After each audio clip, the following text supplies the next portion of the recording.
Hello, everyone, and good morning. Welcome to our live feed update for August 21st. I'm your host, Taran Armstrong, and I am here today to update you on everything that happened yesterday on the Big Brother 25 live feeds. It was day 19 in the house, and today I am here on my own to bring you the news, the happenings of the Big Brother 25 house. Uh, we're gonna be quick and efficient with this one. There's plenty to talk about, but I'm here by myself. I'm gonna get in with the information, and then I'm gonna get out because I got to talk to Riley in a bit. We're gonna be talking with Riley, doing an exit interview to explore, how she's feeling in a post Riley world. Um, and yeah, my power clearly didn't go out. My internet's fine as far as I can tell. So, we're here. We're gonna talk about it. Let's get right to it here. Um, so again, day 19, and let me pull up this little graphic for you. Here we go. Um, Felicia is the HOH, and she nominated Cameron and Jag for eviction. Jag then won the veto. He plans to use the veto on himself, of course, and the plan in place from the beginning was to take out Heisem, backdoor Heisem, blindside him. The plan changed on the night of what, day 17 at this point, or was that the night? I don't even know anymore. The night of day 18, maybe. Um, when Suri considered the idea of what if we took out Red, and then the target started going all over the place, but it eventually landed back on Heisem after Corey convinced them that the plan to evict him had gone too far. I can, luckily, tell you right out of the gate that the plan is still in place, that there was no more waffling that went on there. That that the as of right now, the veto ceremony is going to take place here on day 20, and Heisem should be going up on the block, should be a blindside, and they currently plan to, of course, vote him out, though that could still theoretically change and likely will be discussed. Um, so that's everything leading up to here. But we're going to run through the day 19. So another thing to point out is that when Felicia put Jag on the block, he brought back up this idea of working with Suri, Izzy, Felicia. He's been trying to create some kind of big alliance that includes all of his people. Now that Riley is gone, his people have dwindled down to essentially himself, Blue, and Matt. And so that has become a workable enough number that that it's feasible to actually get into an alliance with him. And so Felicia, Izzy, Suri, and Jared agreed to jump into an alliance with Jag and Blue. Now, they don't trust the alliance, which is why they considered going back on the Heisem plan. However, now that they are back on the Heisem plan, and Jag and Blue are none the wiser, Jag and Blue want to really get everyone together and solidify the alliance and make sure that everything's working out. So they're talking about that here in the morning. Izzy and Felicia do get together and agree that even though they're making this 7 with Jag, Blue, and Matt, they don't really like Blue. They don't really trust Jag. They like Matt, but ultimately, the true 5 that they're actually working with, the people that they care and trust the most, care about and trust the most, is themselves, Suri, Jared, and Corey. Those are the core people for Felicia and Izzy here, at least in the morning. So the 7 do eventually get together briefly. They come together in the storage room. They put their hands in. And just to again remind you, this 7 is Suri, Izzy, Felicia, Jared, Jag, Blue, Matt. That is the 7. They put their hands in. They call themselves the Savage Seven. Worth noting, Jared did tell Corey about this alliance starting to come together. I don't believe that he has had a chance to or told Corey yet about the alliance solidifying and what the name is, but I am curious to hear his opinion on the Savage Seven name, which yeah, has been used before, but in Canada, so there's that. Um, they agree that their targets are Red and Cameron. Red and Cameron are their targets for the Savage Seven. So the house is starting to take some new shape, right? The This new Savage Seven alliance theoretically targeting Red and Cameron, which is fine for Jared, Suri, Felicia, Izzy. They're perfectly happy with Cameron and Red targets. They would be perfectly fine if Mimi took a hit. If, even if, say, Bowie took a hit, those are the people that they're trying to aim Jag, Blue, and Matt at, because they want to protect, of course. Really, Corey is like the only person outside of that group that they really care about protecting. But Corey already has an in with those people to a degree, so he doesn't require a lot of protection.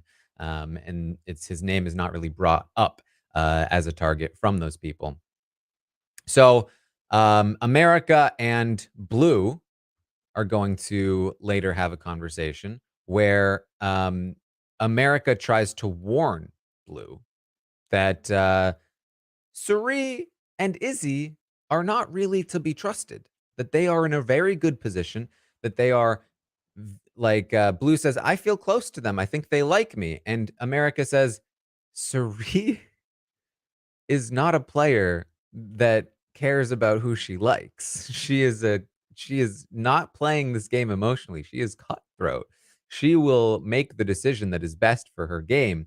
And Blue, who feels like, oh, but I have an alliance with Suri that you don't know about, America, is like, oh, silly America, trying to warn me about the dangers of Suri when I'm actually in the good position and you're not. And to be fair, America isn't. But neither is particularly Blue, except for the connection to Jared. But we'll talk about that. So obviously, America is right to warn Blue. Wrong to voice the concerns because, of course, it's very dangerous to be talking about Suri, especially to somebody that is going to be spreading that information, which, of course, Blue does. Blue talks to Jared about her conversation with America. And, he already feels like America is being messy. And the thing that he took away from this conversation is that America was lying to Blue about her true intentions, less so that she was trying to actively get Blue to be anti Suri. So she kind of got away with that one, but she's still pretty up there on the target list. So luckily for her, right now, there's you know, Cameron and Red are such big targets for the other side that she's not quite in the crosshairs. I think the only people that would like actively target America right now are like Suri, Izzy, if Felicia can't win HOH, but like they would kind of go for America more so than anyone else right now. Jag, Blue, and Matt probably wouldn't. They'd have to focus on Cameron and Red first, probably. And of Jared, of course, Jared is the other person I think that would maybe go right at America. But Corey does have some sway over Jared, and he might be able to convince Jared to go for somebody like Bowie. Bowie would be tough. Jared would be an interesting HOH, I'll tell you that. Because here's what Corey would try to do. Corey would try to convince Jared to go after Jag. And that could be interesting. So, in the process of Blue telling Jared about America, Jared lets Blue know, well, here's the deal. This is why she's trying to feed you this nonsense. She's actually in an alliance with Cameron and Red. It's called the Middlemen. It consists of Cameron, Red, Bowie, America, and Corey. And Blue is like, whoa. Wow, okay.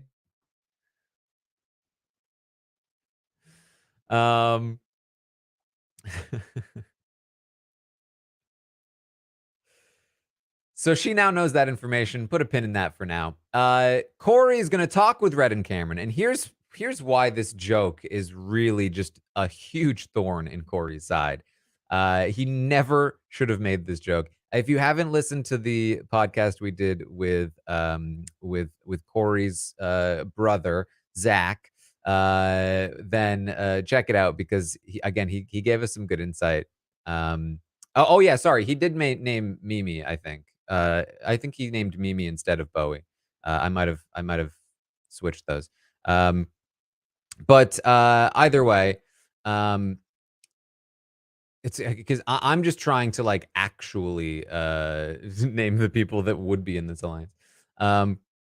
So the thing about this Middleman alliance is that the Zach interview, he talked about how one thing that he realized after Corey started playing is that this is just like a habit of Corey's, that he just makes these kinds of jokes about like, well, this is a thing that could happen and we both can acknowledge that it can happen. And he makes those jokes, and it's really coming back to bite him because this is actually kind of a group of people that he is trying to put together. Uh, Case in point, he's going to talk to Corey or to Red and Cameron, and he talks to them about like long-term plans. And Cameron is and has been talking about Suri and Izzy and how for now things are great, but down the road, somebody's going to have to take a shot at that power. And we'll talk a little bit more about that conversation later, but because there's an even more explicit one that happens later in the night. But they feel like they're in with the professors right now. From Red and Cameron's perspective, they've got the professors. Cameron is a substitute teacher, and they're going to ride with that for a couple more weeks while they take out more people like Jag and Blue. And then they want to gather their troops like Corey and Bowie and maybe America. And that is where Corey is trying to guide them. And so Corey is really going to like make them aware of the fact that the way he sees the game is that Jag and Blue are going to try and come for them. And so it's important that they beat Jag and Blue in the HOH competition, which it's vital for them to know who to beat, because we know that this HOH competition is likely going to be a situation where who you want to beat matters in terms of how long you stay in the competition, right? So we're talking about that. They talk about needing to make something work once jury hits. He lets them know what he says when they ask about Cameron. He says that he feels like obviously Cameron and Izzy don't get along, and that he might want to take a shot eventually, but not anytime soon. And Cameron is like, that sounds great to me. So then Red does something very funny. He's like, listen, Corey, I'm going to tell you something I haven't told anybody else other than Cameron. I'm actually in a majority alliance. And Corey's like, yeah? He's like, yeah, I'm in a majority alliance. The middle, me being in the middle, it's an illusion. I'm actually in it. Corey's like, yeah, cool. Of course, Corey already knows this. But it's interesting. There's like the response to this is interesting because on one hand, when somebody's giving you valuable information like that, you want them to feel like you've heard it and that it matters and that you're appreciative of them giving you that information. You don't want to feel like you're, you know, um, closed off to them, right? You don't want to be like, yeah, yeah, sure, I don't care. You want to be like, oh, wow, Red, thank you so much for telling me that. That's huge. But on the other hand, if he acknowledges that he received this information to Red, he's probably going to be more obligated to have to then tell somebody like Suri that Red has told him this information. Um, and you can tell that like Corey's just trying to get off of that topic immediately. Because if he has to go and tell Suri, Red told me about the professors, that's going to put Suri's aim on Red. And he doesn't want that. He wants Suri and them to be more aimed at Jag and Blue if possible.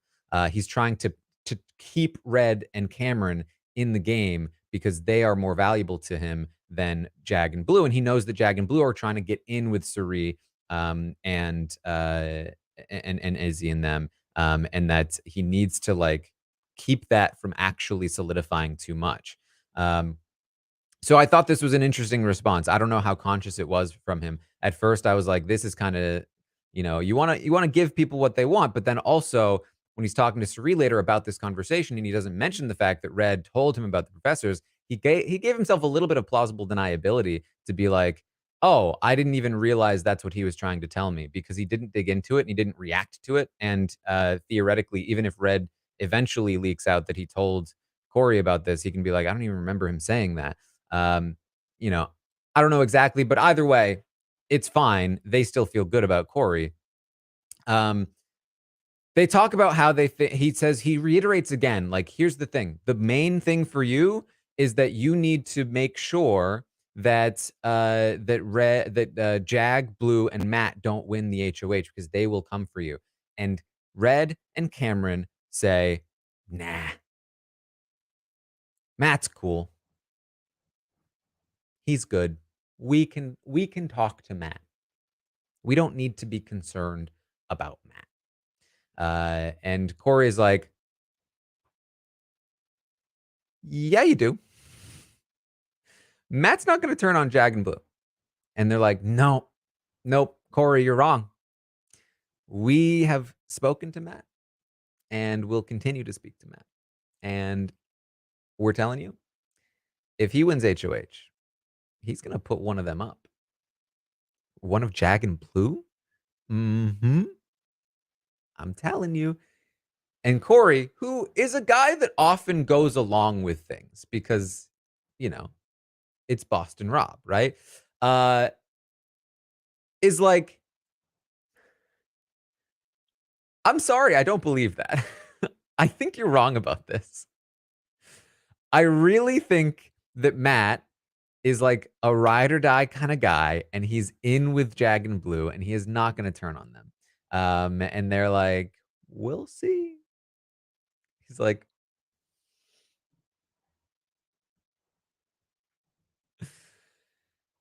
and then of course, Matt walks in because they're in the have not room.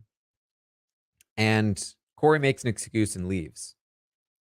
And this is where I was like, dude, I think I would have stayed. I get leaving too because you don't want to be involved when Red and Cameron start doing this with Matt because they're about to do this with Matt. So leaving is another good way to have plausible deniability. But also, if he stayed, he might have been able to just like talk block the entire conversation. I don't know. It either way. Matt comes in. Red and Cameron start pitching to Matt. They say, listen, here's the thing. We're going to make some things happen, Matt. I need you. Listen, Matt, if you win HOH, what are you thinking? Matt starts talking about targeting the floaters, the typical line. Remember, he's in this new alliance. And they say, if you win HOH, you got to start thinking about like maybe at least one of Jag or Blue should go up on the block just to show the power that you're not with them. You need to prove to them that you're not with them. And then listen, if you do that, we can pull you in. We can give you the ride you need uh, to get to where we're going. And then we can make some kind of move, right? And at that point, we could have people like Corey, America, Bowie would be on board, and all of a sudden, this middleman alliance is starting to look like a real alliance, right? Um, Corey's joke, literally, Red is talking about we're kind of like the middleman.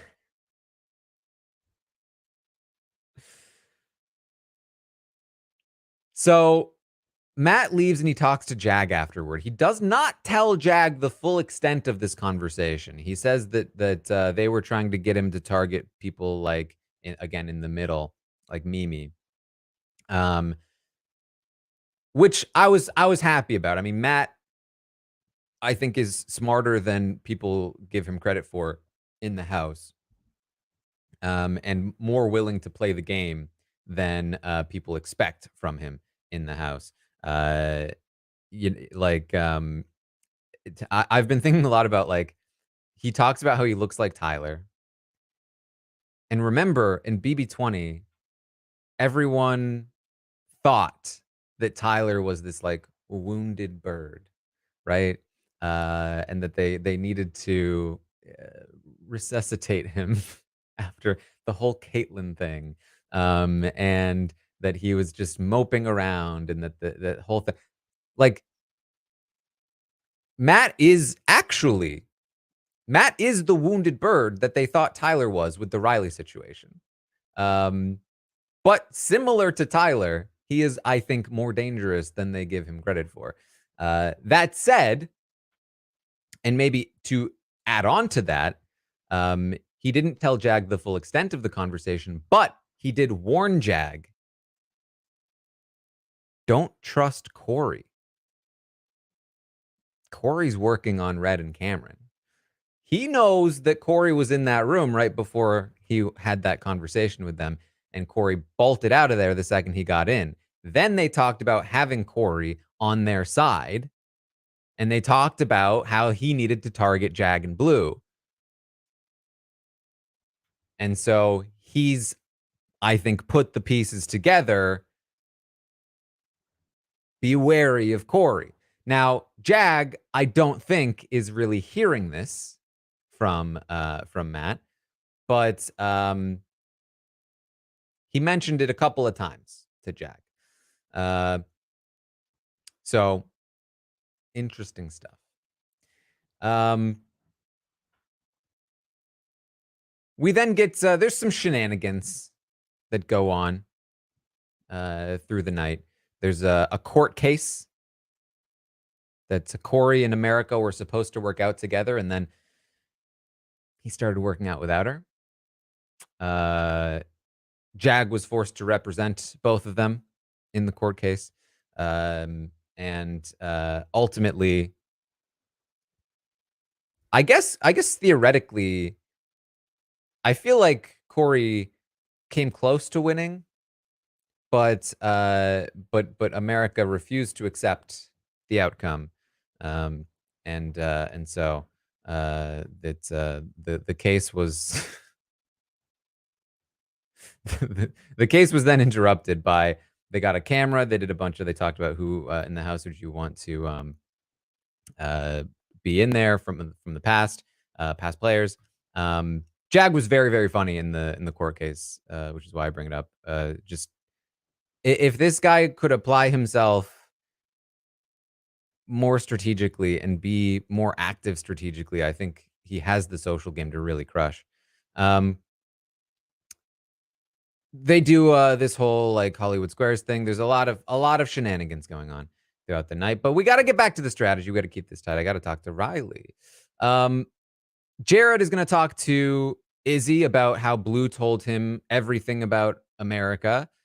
He thinks that America doesn't trust Blue and Jag anymore, and that he thinks that Blue and Jag are actually all in on this 7-person alliance. So that's good for them that that's happening. This is not what Corey wants. Corey wants them to not trust Jag and Blue, but they do actually feel like Jag and Blue are on board, which means they don't have to worry about them quite as much. And the shape of this house is starting to take form, right? You have a relative core of Cirie, Izzy, Jared, then Corey and Felicia. That's kind of like a core-ish 5. Then they have on one side, like, they have the Bye Bye Bitches. They have this new 8-person thing that they're considering with Bowie and Red and Cameron. And then on the other side, they now have the Savage 7. And that would just be them playing the whole house, except Corey is aware that they are playing both sides, that they have the whole house. And I think from Corey's perspective, there's like a little bit of a Cold War a proxy war being waged between Red and Cameron and Jag and Blue. And that if his side, Red and Cameron, can beat the Jag and Blue side, that gives him more leverage moving forward. Because if Jag and Blue win, that's not good for Corey, because they don't trust Corey as much and won't be smart enough to turn on Cirie like he needs them to. So it's become very important for Corey to try and protect Red and Cameron as much as possible, and get the target onto Jag primarily, because he knows it's not going to land on Blue with Jared there. And everyone loves Matt. And so Jag has become his primary target, it seems. And he says as much to Jared. He talks a lot about how he thinks Jag is the best target for them moving forward. You can tell that Jared is receptive, but also feels like if he were to win, he would probably do something like Red and maybe go after Cameron or something along those lines. So we'll see how all of that plays out. Right now, it's just the musings of the current situation. There's another quick thing I want to talk about. Cirie and Jared have a conversation because Jared talks to Red, and Red tells Jared some information about how he felt left out of the professors, or how he felt left out of like conversations about the blind side, that he had to fish things out of Felicia, but he felt like Cirie was open with him, and so he trusts Cirie a lot because of that. He also admits to Jared that he kind of dogged it in the veto competition. He kind of threw that competition to Jag. And so Jared brings that to Cirie. She's very pleased to hear that Red trusts her, and also very pleased to hear that she says this, and she says this a lot. It's good that he felt comfortable telling you that, because I'm telling you, Cirie values information more than anything else. If you bring Cirie information, that is how she judges you as a player in the game, and how and judges you in terms of like how much she thinks she can trust you. That's why Corey is doing so well with them. He's bringing them back so much information. That's why Mimi is failing hard with them, because Mimi has no information to bring them because she doesn't talk to anyone, and therefore she's not trusted. She's not bringing them that information. In fact, they talked about how they ask Mimi about America all the time because she hangs out with America all the time, but Mimi says she doesn't have anything on America, and so they don't believe that. And even if you tell them something that is not great, the fact that you feel comfortable telling them about it is what makes Cirie feel good. And remember, the thing that flipped Cirie back off of the Riley flip was that Cameron felt comfortable telling or showing Cirie that he was anti-Heisem. Learning more about Cirie. Cirie's going to have another conversation with Jared, though, where she asks him about Blue. He says, I think she's fallen hard for me.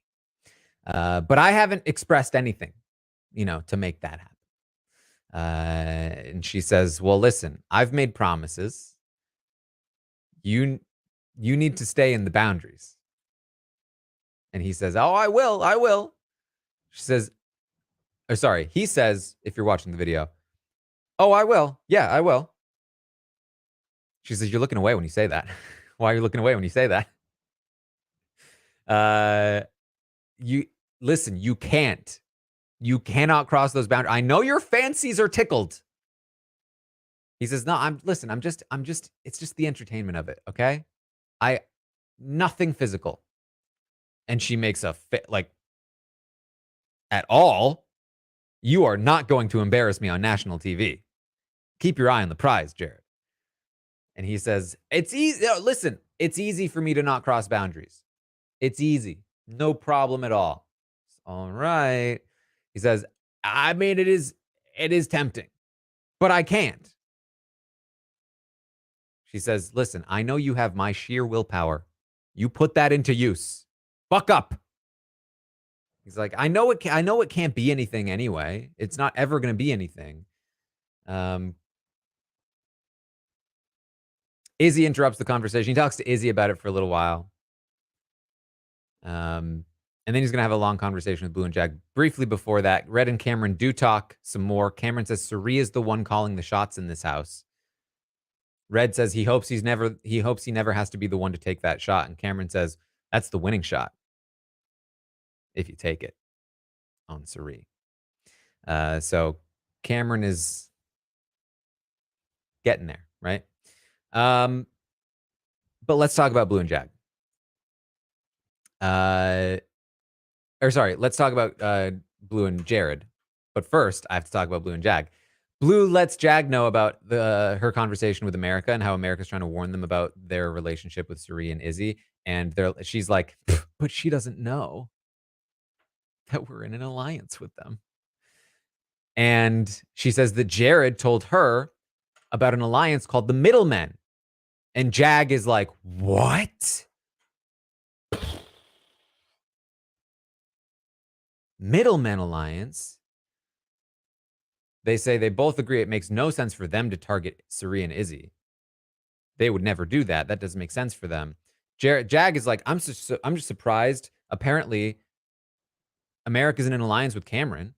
I didn't even know she was close to Cameron.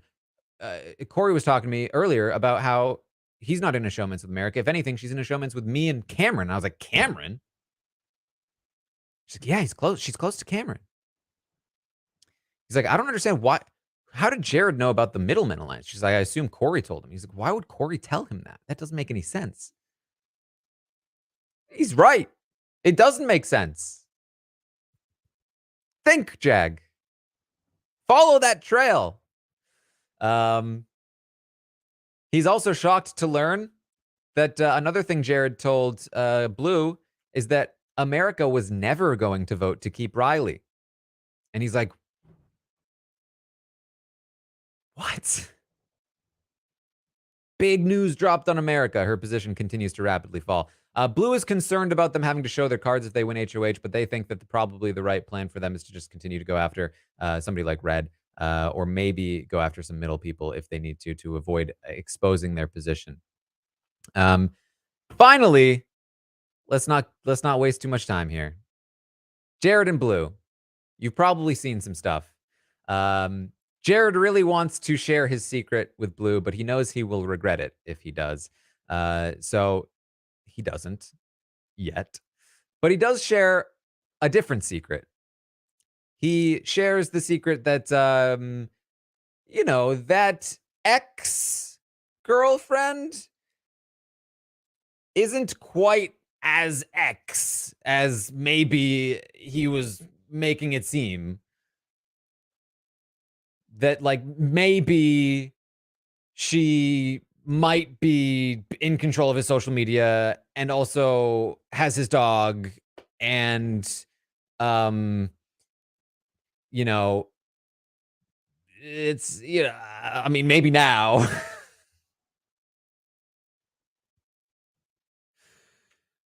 And she responds with, oh, actually, me too.